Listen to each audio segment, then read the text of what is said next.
भारत का वो विश्वविद्यालय जहाँ दुनिया भर से छात्र आते थे, जहाँ ज्ञान ही असली ताकत था, लेकिन एक दिन वो सब खत्म हो गया। पर सवाल ये है, तक्षशिला को किसने खत्म किया? तक्षशिला नाम तो आपने सुना ही होगा। एक ऐसा विश्वविद्यालय जहाँ कभी दुनिया भर से छात्र पढ़ने आते थे, जहाँ से चाणक्य जैसे महान गुरु निकले, लेकिन आज वो तक्षशिला सिर्फ खंडरों में क्यों बदल चुका है। कहा जाता है कि इसे बख्तियार खिलजी ने जलाया, लेकिन इतिहास कुछ और कहानी बताता है। एक ऐसी कहानी जिसमें कोई एक दुश्मन नहीं बल्कि कई हमले और कई सच्चाई छुपी हुई है। तो आखिर तक्षशिला कैसे खत्म हुआ और इसके पीछे असली कारण क्या थे, आज इस वीडियो में हम जानेंगे तक्षशिला का पूरा सच। नमस्कार दोस्तों, मैं शेखर झा, और अगर आप सच में तक्षशिला को समझना चाहते हैं तो सबसे पहले ये समझना जरूरी है कि ये सिर्फ एक विश्वविद्यालय नहीं था, बल्कि एक ऐसा जीवित शहर था जहाँ ज्ञान सांस लेता था, जहाँ हर गली, हर आश्रम और हर गुरु अपने आप में एक अलग दुनिया था। प्राचीन गांधार की इस धरती पर तक्षशिला धीरे धीरे एक छोटे से बनावट से विकसित होकर एक विशाल ज्ञान केंद्र बना। और इसकी सबसे बड़ी खासियत यही थी कि यहाँ कोई एक राजा या संस्था इसे चलाने वाली नहीं थी, बल्कि अलग अलग गुरुओं के अपने अपने आश्रम थे। जैसे कोई गुरु राजनीति और राज्य शास्त्र पढ़ाता था, कोई चिकित्सा यानी आयुर्वेद सिखाता था, कोई युद्ध कला और अर्थशास्त्र की शिक्षा देता था, और कई वेद, दर्शन और व्याकरण की गहराइयों में ले जाता था। और इन्हीं गुरुओं में से एक थे चाणक्य,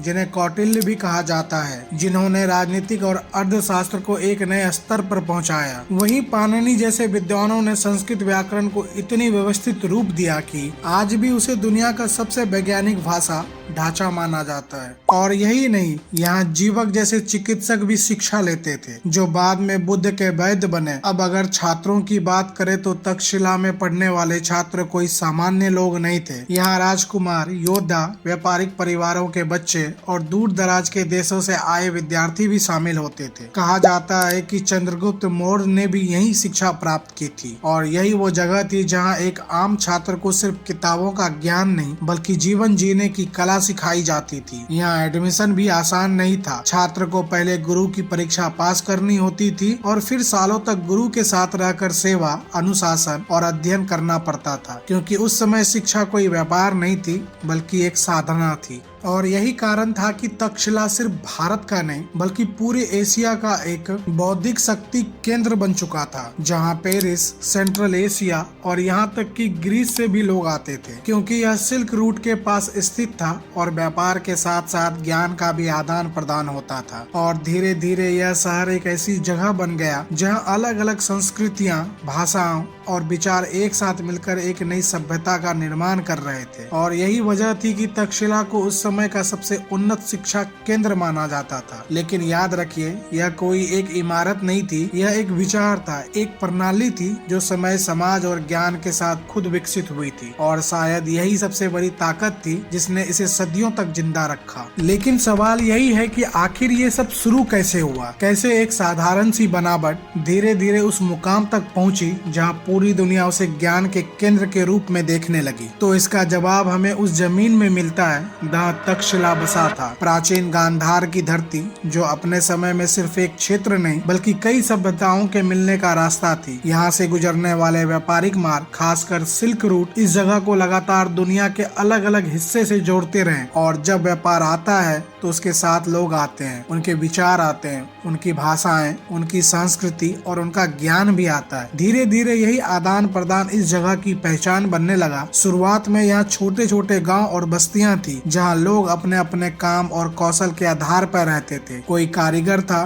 कोई व्यापारी, कोई साधक। लेकिन जैसे जैसे यह स्थान महत्वपूर्ण होता गया, वैसे वैसे यहाँ स्थायित्व आने लगा। रास्ता बने, बाजार बने और एक संगठित नगर की नींव पड़ने लगी। इसी दौरान कुछ ऐसे विद्वान और गुरु उभरे जिन्होंने महसूस किया कि यह जगह सिर्फ व्यापार के लिए नहीं बल्कि ज्ञान के प्रसार के लिए भी सबसे उपयुक्त है। उन्होंने अपने आश्रम और शिक्षण केंद्र स्थापित किए, जहाँ शिक्षा किसी औपचारिक ढांचे में नहीं बल्कि जीवन के अनुभव के रूप में दी जाती थी। यहाँ आने वाला छात्र सिर्फ किताबें नहीं पढ़ता था बल्कि गुरु के साथ रहकर जीवन को समझता था। और यहीं से तक्षशिला का असली परिवर्तन शुरू हुआ। एक ऐसा परिवर्तन जो किसी आदेश या योजना का परिणाम नहीं था, बल्कि समय, समाज और जरूरतों के साथ खुद ब खुद विकसित हुआ। और इसी प्रक्रिया में इस शहर का नाम भी अपनी अलग पहचान बनाने लगा। कुछ मान्यताओं के अनुसार इसका संबंध तक्षा से जोड़ा जाता जाता है, जबकि दूसरी ओर इतिहास इसे एक ऐसे स्थान के रूप में देखता है जहां तक्ष यानी कारीगरों और शिल्पकारों की परंपरा रही। और शायद यही वजह है कि यह जगह शुरुआत से ही निर्माण,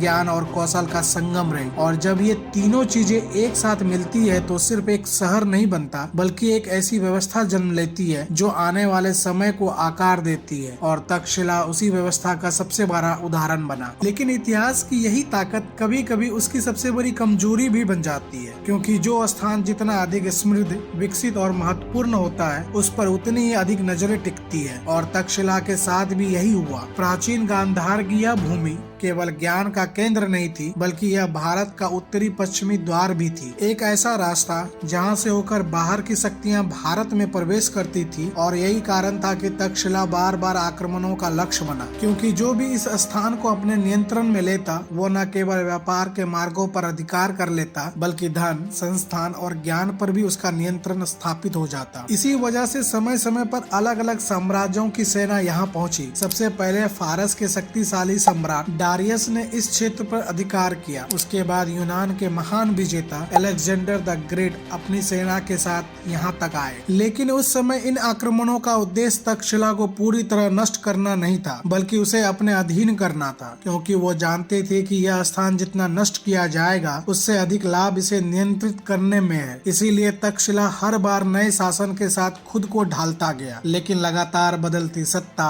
और बार बार के इन हस्तक्षेपों ने इस शहर की स्थिरता को धीरे धीरे कमजोर करना शुरू कर दिया। हर नए शासन के साथ नियम बदलते गए, सुरक्षा व्यवस्था बदलती गई और अंदर ही अंदर यह मजबूत व्यवस्था दरकने लगी। और यही कारण था कि तक्षशिला बाहर से भले ही एक समृद्ध और जीवित शहर दिखता रहा, लेकिन भीतर से उसकी नींव कमजोर होती जा रही थी। और यही कमजोर नींव आगे चलकर उस विनाश का कारण बनी जिसने इस महान शिक्षा केंद्र को हमेशा के लिए इतिहास का हिस्सा बना दिया। लेकिन इस कहानी को अगर यहीं से देखा जाए तो एक बहुत बड़ा हिस्सा अधूरा रह जाता है, क्योंकि तक्षशिला का एक ऐसा दौर भी था जब यह सिर्फ एक महत्वपूर्ण शहर नहीं बल्कि अपने समय का सबसे चमकता हुआ ज्ञान केंद्र बन चुका था। एक ऐसा स्वर्ण युग जब यहाँ की पहचान सिर्फ व्यापार और रणनीतिक स्थिति से नहीं बल्कि ज्ञान, दर्शन और शिक्षा से होती थी। और इस दौर की शुरुआत होती है मौर्य साम्राज्य के समय से, जब अशोका जैसे शक्तिशाली और दूरदर्शी शासक का प्रभाव इस क्षेत्र तक पहुंचा। अशोका के शासन में बौद्ध धर्म को संरक्षण मिला और तक्षशिला में बड़ी संख्या में बौद्ध विहार, स्तूप और शिक्षा केंद्र स्थापित हुए, जहां दूर दूर से भिक्षु,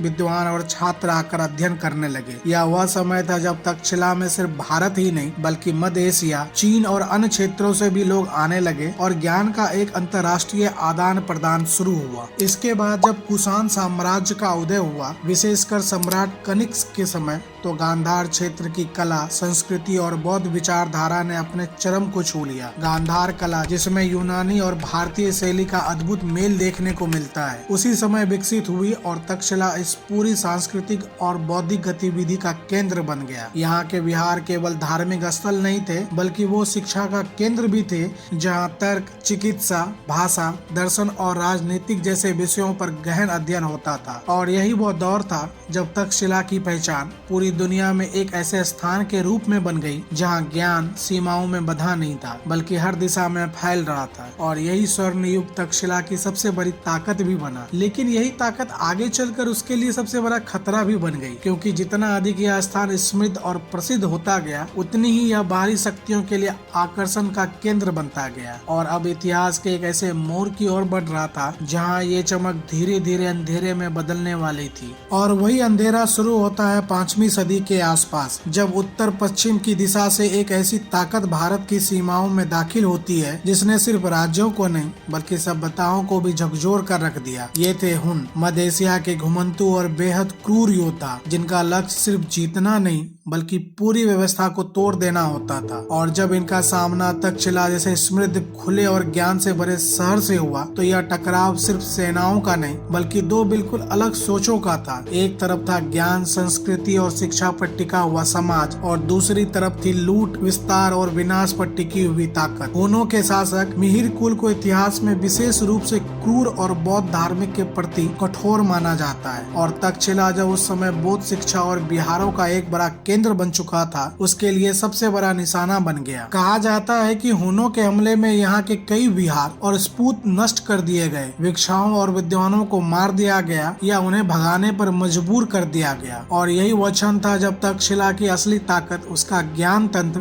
टूटने लगा। क्योंकि इमारतें दोबारा बनाई जा सकती थी, लेकिन गुरु, परंपरा और ज्ञान की निरंतरता एक बार टूट जाए तो उसे वापस लाना लगभग असंभव हो जाता है। और तक्षशिला के साथ भी यही हुआ। जो स्थान कभी हजारों छात्रों की आवाजों से गूंजता था, वहाँ अब सन्नाटा फैलने लगा। शिक्षा के केंद्र वीरान होने लगे और धीरे धीरे यह स्पष्ट हो गया कि यह सिर्फ एक हमला नहीं था, बल्कि एक ऐसी चोट थी जिससे तक्षशिला कभी पूरी तरह उबर नहीं पाएगा। और यहीं से उस महान शिक्षा केंद्र का अंत वास्तव में शुरू हो चुका था। क्योंकि जब किसी शहर की असली ताकत उसकी इमारतें नहीं, बल्कि उसके लोग और उसकी परंपरा होती है, और वही टूट जाए तो फिर बचता है सिर्फ खाली ढांचा। और तक्षशिला के साथ भी ठीक यही हुआ। हुनों के हमले के बाद यहाँ के गुरु या तो मारे गए या फिर सुरक्षित स्थानों की तलाश में इस जगह को छोड़कर चले गए। छात्र आना बंद हो गए। जो शिक्षा कभी यहाँ की पहचान थी, वो धीरे धीरे समाप्त होने लगी। और एक ऐसा शहर जो कभी ज्ञान का केंद्र था,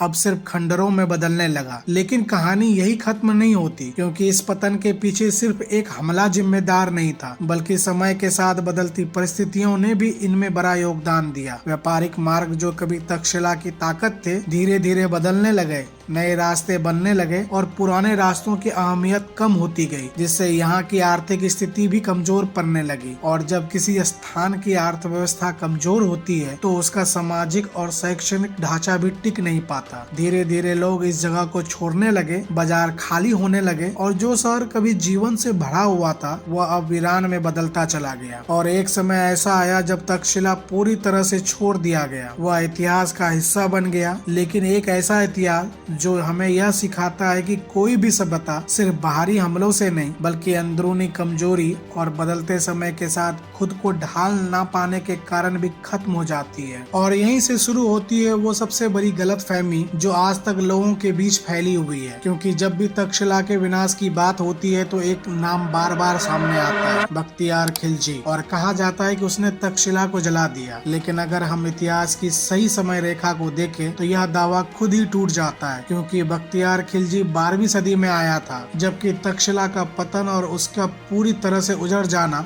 5वीं सदी के बाद ही हो चुका था। यानी दोनों घटनाओं के बीच लगभग 600 से 700 साल का अंतर है। सच यह है कि खिलजी ने बिहार में स्थित नालंदा और विक्रमशिला जैसे शिक्षा केंद्रों को नष्ट किया, और उसी घटना के साथ लोगों के दिमाग में यह धारणा बैठ गई कि शायद उसने तक्षशिला को भी खत्म किया होगा। लेकिन इतिहास ऐसा नहीं कहता। यह एक ऐसा उदाहरण है जहाँ अधूरी जानकारी और बार बार दोहराई गई बात धीरे धीरे सच की तरह लगने लगती है, जबकि वास्तविकता कहीं अधिक जटिल और गहरी होती है। तक्षशिला का अंत किसी एक व्यक्ति या एक हमले से नहीं हुआ, बल्कि यह सदियों तक चले आक्रमणों, सामाजिक बदलावों और आर्थिक गिरावट का परिणाम था। और यही इस कहानी की सबसे बड़ी सच्चाई है, जो हमें यह समझाती है कि इतिहास को समझने के लिए सिर्फ सुनना नहीं, बल्कि जांचना भी जरूरी होता है। क्योंकि तक्षशिला की कहानी सिर्फ एक शहर के खत्म होने की कहानी नहीं है, यह एक पूरी सभ्यता, एक विचार, एक ज्ञान प्रणाली के धीरे धीरे टूटने की कहानी है। जहाँ शुरुआत एक छोटे से बसेरे से होती है, फिर एक व्यापार का केंद्र बनता है, उसके बाद ज्ञान का सबसे बड़ा स्थान बन जाता है, और अंत में वही स्थान समय, आक्रमण और बदलावों के दबाव में बिखर जाता है। यह हमें बताता है कि कोई भी महान व्यवस्था एक दिन में नहीं बनती, और न ही एक दिन में खत्म होती है, बल्कि उसके पीछे वर्षों की मेहनत और फिर धीरे धीरे होने वाला पतन छिपा होता है। तक्षशिला भी इसी सच का एक जीवंत उदाहरण था, जिसे किसी एक दुश्मन ने नहीं मिटाया, बल्कि इतिहास के कई मोड़ों ने मिलकर उसे उस स्थिति तक पहुंचाया जहां वह खुद को बचा नहीं सका। और शायद यही कारण है कि आज जब हम तक्षशिला के खंडरों को देखते हैं, तो हमें सिर्फ टूटी हुई इमारतें नहीं दिखती, बल्कि एक ऐसी चेतावनी दिखती है जो हमें यह सोचने पर मजबूर करती है कि अगर हम अपने ज्ञान, अपनी संस्कृति और अपनी व्यवस्था को समय के साथ मजबूत नहीं रखेंगे, तो उसका अंत भी कहीं न कहीं इसी तरह हो सकता है। और यही तक्षशिला की कहानी कहानी का असली मतलब है। तक्षशिला आज सिर्फ खंडरों में है, लेकिन उसकी कहानी आज भी जिंदा है। ये कहानी हमें सिर्फ इतिहास नहीं सिखाती, बल्कि ये बताती है कि ज्ञान, सभ्यता और व्यवस्था